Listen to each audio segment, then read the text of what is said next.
My name is Yolanda. Sitting at my kitchen table, the silence is deafening. It's been a while since I've felt this kind of calm, a calm that comes after a storm. The apartment around me is mine again, every corner, every piece of furniture. But it wasn't always like this. I remember that fateful Sunday like it was yesterday. I drove the 4 miles to the house on Elmwood with a plain work folder on the passenger seat. Inside, all the evidence I'd painstakingly gathered over the past few months. When I arrived, they were all there, arranged like a tribunal. Amelia, my mother-in-law, sat at the head of the dining table. To her right was Leo, my husband, and beside him was his sister, Iris. And to my mild surprise, Amelia's older brother, Henry, a retired man with a gruff face, was brought in as an extra witness to what they thought would be my surrender. Amelia didn't waste any time. She had me sit down, folded her hands, and in that warm, public voice she used to show her so-called generosity, she said, "We're so glad you're being mature about this, Yolanda. Family helps family. The first month's rent, and then we'll set up the automatic transfer, and we can all stop worrying about it." She glanced at Henry as she said it, performing fairness for the room. Iris nodded along, eager, already certain of how this would end. Leo wouldn't quite meet my eyes.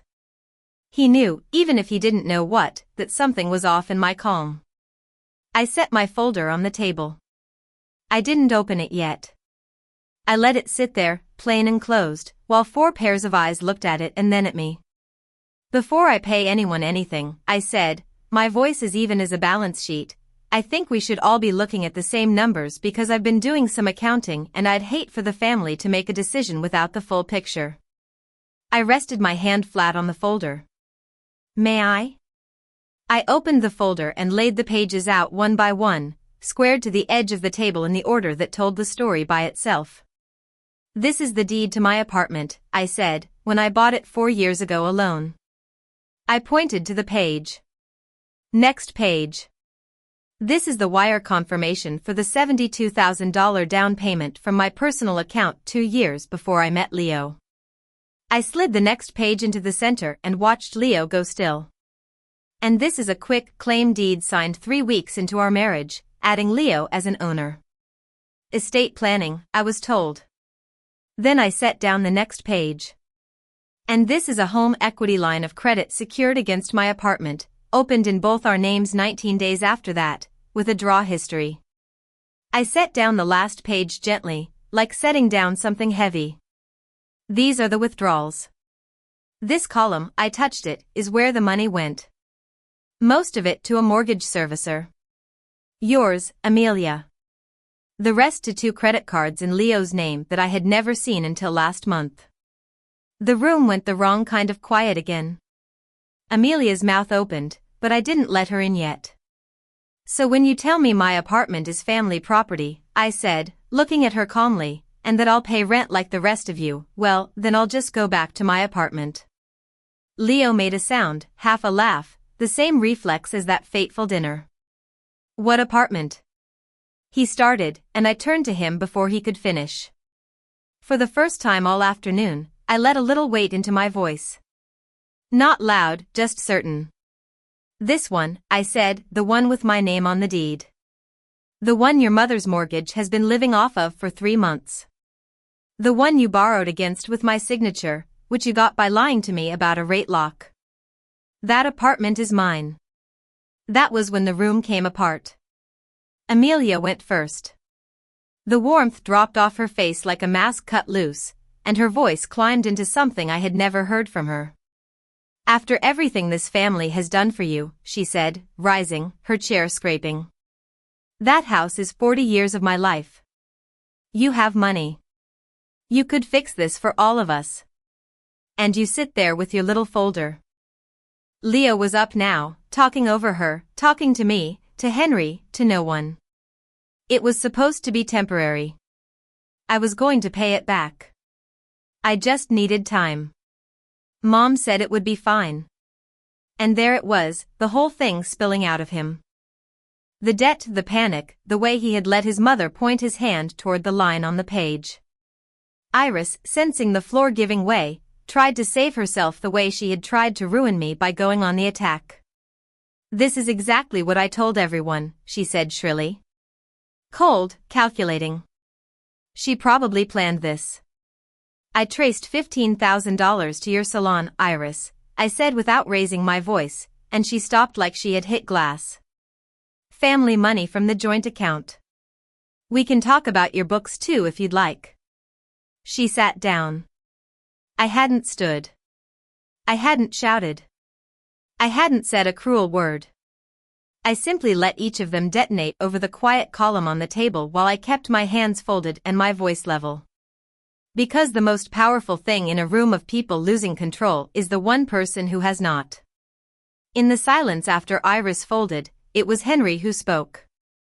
He had been watching the pages, not the people. He sat down his coffee and looked at his sister. His voice was rough and final. "Amelia," he said. "The girl paid for the place. That's the end of it." I let Henry's words settle and then I gave them the only thing I had come to give. A choice stated plainly with no heat in it at all.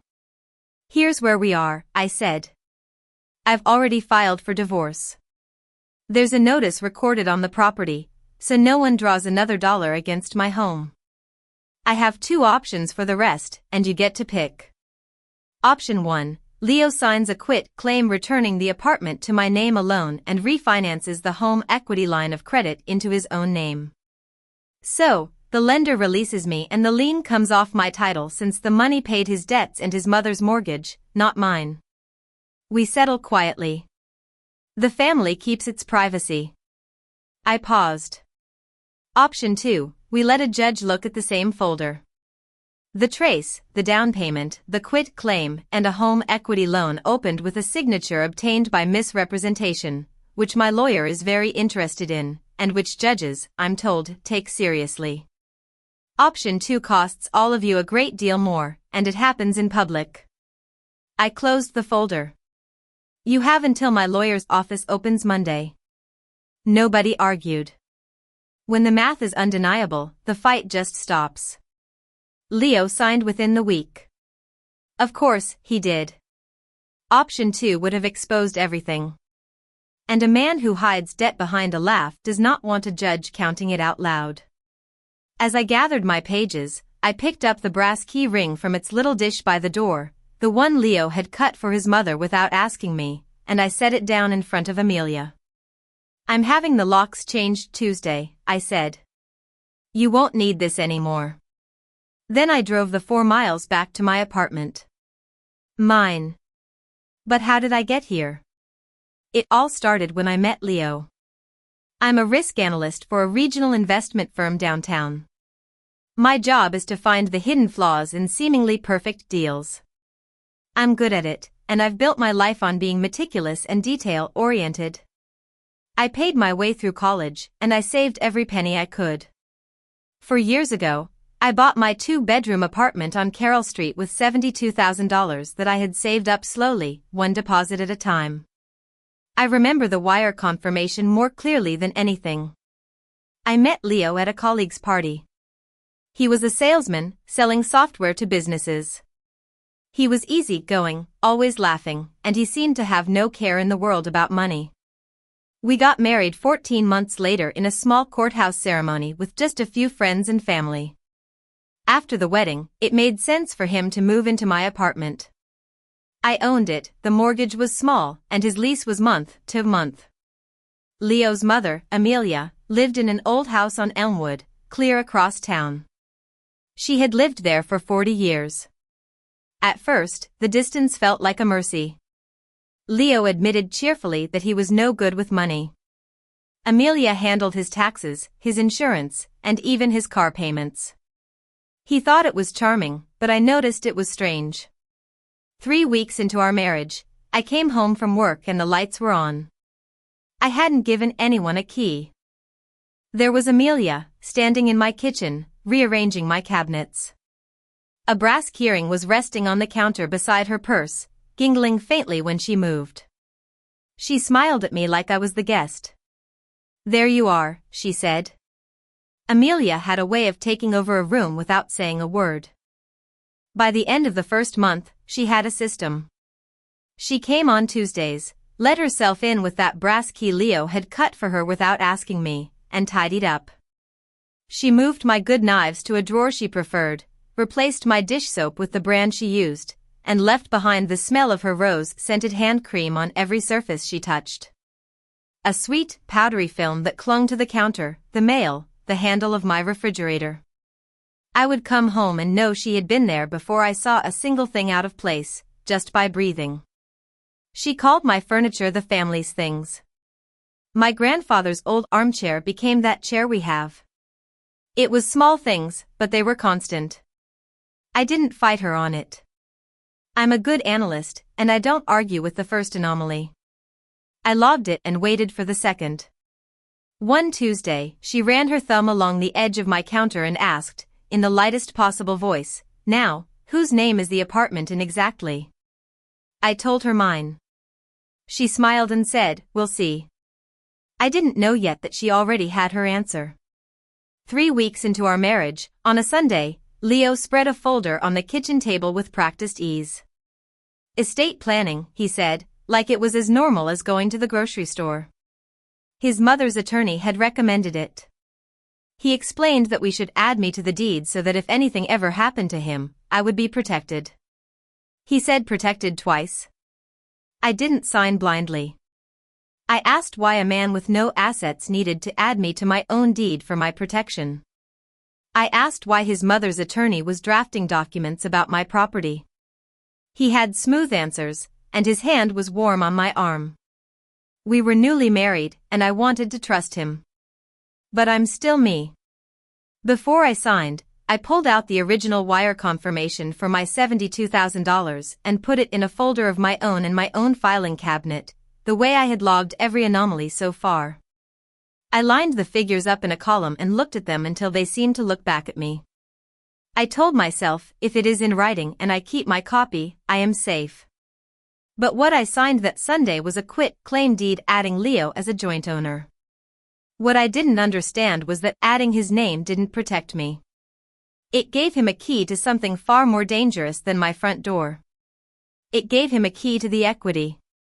On the 93rd day of our marriage, we were having dinner at Amelia's house on Elmwood. The pot roast was good, and the conversation was ordinary until Amelia set down her fork, reached into the pocket of her cardigan, and produced a slip of paper. She unfolded it slowly and pressed it flat on the table between us. On it, in her tidy handwriting, was a single figure, $1,000. "Now that you're family," she said, "it's time we made things fair. Your apartment is family property. You'll pay rent like the rest of us. $1,000 a month." The rose scent came off the paper when she pushed it toward me. I noticed that. I notice everything. I didn't raise my voice. I've never won anything by raising my voice. I looked at the number and then at her. I felt that old cold clarity settle over me, the kind I get right before a file cracks open. I smiled. It wasn't a warm smile, but it was real. "Then I'll just go back to my apartment," I said. Simple, quiet. The silence that followed was the wrong kind of silence. Iris stopped chewing. Amelia's smile didn't move, and Leo across the table looked at me like I had spoken in a language he didn't recognize. "What apartment?" Leo said with a small, confused laugh. That laugh did more damage than the rent ever could have. It was the laugh of a man who genuinely didn't understand. To him, there was no apartment that was mine. There was only the family's home, and I happened to live in it. I drove back to my apartment and sat at my kitchen table in the dark for a long time. Then I turned on the lamp, opened my laptop, and started a new file.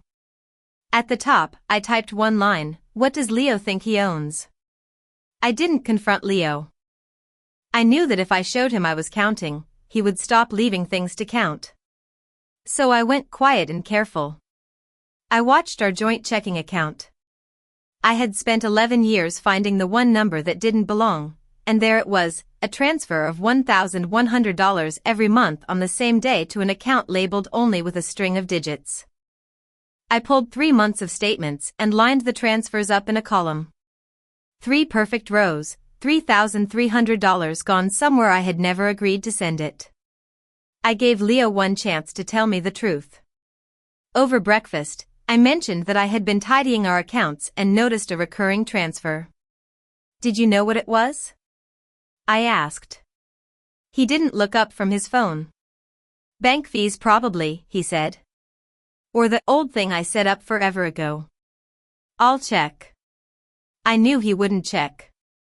And his answer about forever ago snagged in me because the transfers had started after the wedding. While he showered, the memory finally surfaced. The Sunday I signed the quit claim, the folder had been thick. He had flipped pages quickly, talking the whole time, pointing where to sign with his warm hand on my arm. A rate lock, he had called it. Routine refinance paperwork to get our mortgage rate down. Nothing you need to read. I had signed where he pointed because I trusted the part of my life I had promised myself not to audit. I felt sick, not at him but at myself for the one column I had refused to keep. But then the sickness passed, and the analyst in me came back. I went to work and started running Leo like a file. Amelia escalated before I could finish. One Tuesday, I came home early, and her car was in my spot. Inside, she was moving through my apartment with a notepad, taking inventory. She was writing things down room by room, calling my furniture the family's things. On the entry table sat the brass keyring, and beside it, my mail was fanned out, carrying the faint rose scent of her hands.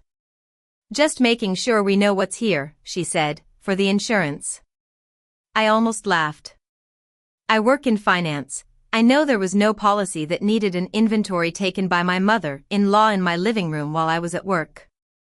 She was not protecting the things, she was claiming them. That night, I started building my case in earnest. The next morning, I ran the property the way I would run any asset on my desk. I pulled the wire confirmation for the $72,000 down payment, traced clean from my personal brokerage account. I requested the recorded documents for my address.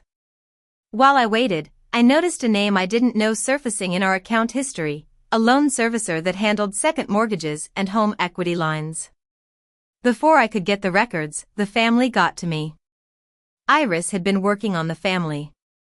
I started getting texts from cousins I hardly knew, telling me to be a good family member and share. I understood what was happening. Iris owed the family money, and she was making me the scapegoat. One Thursday, a thick, official envelope came in the mail. The return corner carried the name of that second loan servicer. I had it in my hand for maybe 10 seconds when Leo was there, faster than I had ever seen him move. He snatched it out of my fingers with a breezy, "Oh, that's just the refinance junk.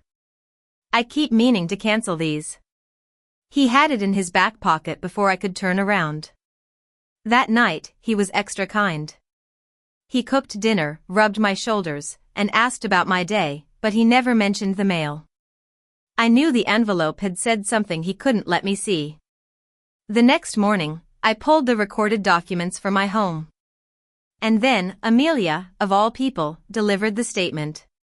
She had been at my apartment, sorting my mail, and in her hurry to leave when I came home early, she left one envelope behind on the entry table, half tucked under a magazine. It was from the second loan servicer, addressed to both Leo and me. I waited until she was gone, until the rose scent had faded from the room. Then I sat down at my kitchen table and opened the thing that had been kept from me for 3 months. It was a statement for a home equity line of credit, secured by my apartment on Carroll Street, opened in both our names. There was a credit limit, a balance, and a draw history. Someone had been bleeding the value of my apartment in regular withdrawals for months, and my name was on it. I didn't cry. I didn't call anyone. I sat very still and looked at a loan I had never agreed to take against a home I had paid for myself. I understood that the rent had never been the point. The rent was the distraction.